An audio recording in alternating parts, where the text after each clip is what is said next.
দীর্ঘ ৩০ বছরে Armenia Azerbaijan সংঘাত নিরসনে আন্তর্জাতিক সম্প্রদায়ের প্রচেষ্টা শূন্য। মঙ্গলবার এই ক্ষোভ প্রকাশ করেন তুরস্কের পররাষ্ট্রমন্ত্রী। তার অভিযোগ, সাময়িকভাবে অস্ত্রবিরতি কার্যকর হলেও এতে সংকটের দীর্ঘস্থায়ী সমাধান আসবে না। এদিকে সমঝোতা আলোচনায় বসতে শর্ত দিয়েছে আর্মেনিয়া। দাবি, বিতর্কিত পার্বত্য এলাকায় ছাড় দিতে হবে আজারবাইজানকে।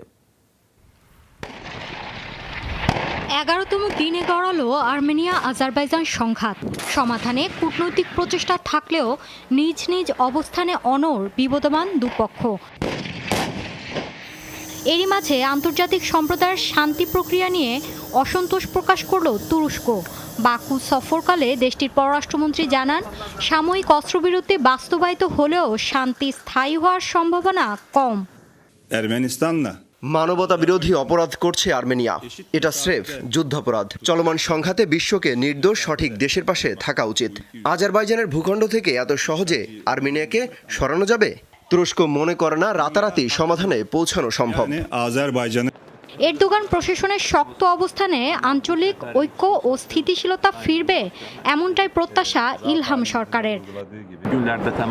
সারা বিশ্ব দেখুক, ন্যায্য অধিকার আদায়ের লড়াইয়ে একা নয় আজারবাইজান। রাজনৈতিকভাবে ক্ষমতাধর এবং ভ্রাতৃতুল্য তুরস্ক পাশে রয়েছে। আঞ্চলিক ঐক্য এবং স্থিতিশীলতার জন্যও আঙ্কারার এই ভূমিকা গুরুত্বপূর্ণ।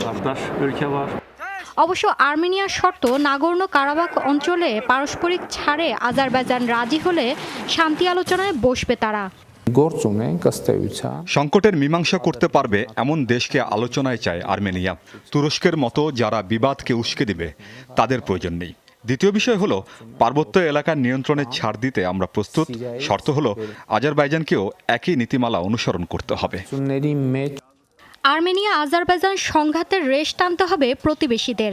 মঙ্গলবারও এ আশঙ্কা প্রকাশ করে শান্তি আলোচনার মধ্যস্থতার প্রস্তাব দিল ইরান।